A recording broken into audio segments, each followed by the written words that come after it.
Chatty Coaches, wanted to have a conversation with you today about what to do in a situation where you have a really chatty coachee.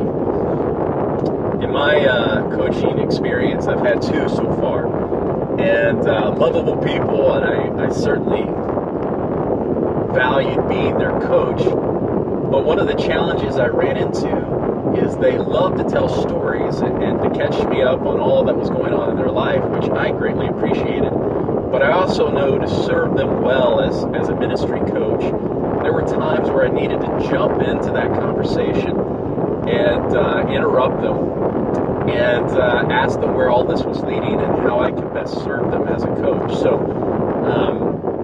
what do you do if you have a coachee who is chatty? That's what we're going to talk about today. Now, there are reasons why people love to tell their stories, and it varies from person to person. Some people are sequential thinkers. You know, when they tell a story, they think about it on a timeline, and so they walk you through every aspect of the stories they're telling. Some are very detail-oriented. I know I have people like this in my life where if they're telling me a story, they're giving all the details about it. I'm not that type of storyteller. I'm a very linear kind of storyteller, and my wife has challenged me on this a few times that if she's telling me a story and she's providing detail, which she often does, she can get that, she can see that look in my face. It's like, whoa, where's this going, and what's the point of this? And I've said that out loud a couple times. That didn't really go over so well. But in a coaching relationship, it's different. And that is, you have agreed with your coachee on the front end that this is a coaching relationship, and it's established to help them move forward in their stated ministry goals. And so you're actually doing a disservice to the coachee if you just allow them to, in a sense, sabotage themselves and the coaching conversation. And you know what I'm talking about. We've been there before. So what do? I think the most important thing you can do is establish an agreement on the front end of the coaching relationship. In the very first coaching call, just ask for permission. Can you interrupt if you feel like the conversation's kind of getting away from the stated goal? Just ask them for permission, and no one, in my experience, has told me no.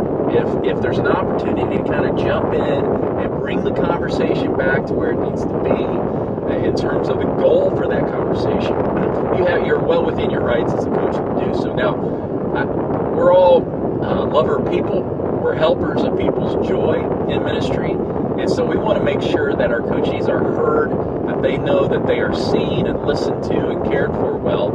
We're all on the same page with that. But also, as their coach, the best way that you can serve them is to help them move forward. And sometimes you have to jump in and interrupt to get that forward momentum going. So how do you do that? Well, I don't know that there's a one-size-fits-all in terms of interrupting people and challenging them to kind of get on task. One of the things I have done when I sense that things are getting away, I'll interrupt and I'll say, you've shared a lot of really good possibilities of where we can take this coaching conversation. Which of those possibilities would you like to pursue? And so what it does in the immediacy of the moment is turn into coaching as opposed to just a friendly conversation. You might ask, in a nutshell, how does this relate to how I can serve you today as your coach? There's multiple ways to do it, but what I want to encourage you to do is to feel the freedom as a coach to interrupt when necessary. As I've audited calls at times, we're such good listeners, which I celebrate and I'm thrilled about, because as a coach, if you're not an excellent listener, an active listener, it's hard to be an effective coach. But beyond that, I just want you to have the freedom to say, friend, with all that you're telling me here, there's several ways that this conversation can go. How can I best serve you to move you forward in your stated ministry goals? So happy interrupting, but do it with love. I know you will. And let's continue the conversation. Maybe there's ways that you have found really effective to help the coachee get on track for each and every coaching conversation so appreciate what you guys are doing, guys and gals. Thank you, and look forward to our next time together.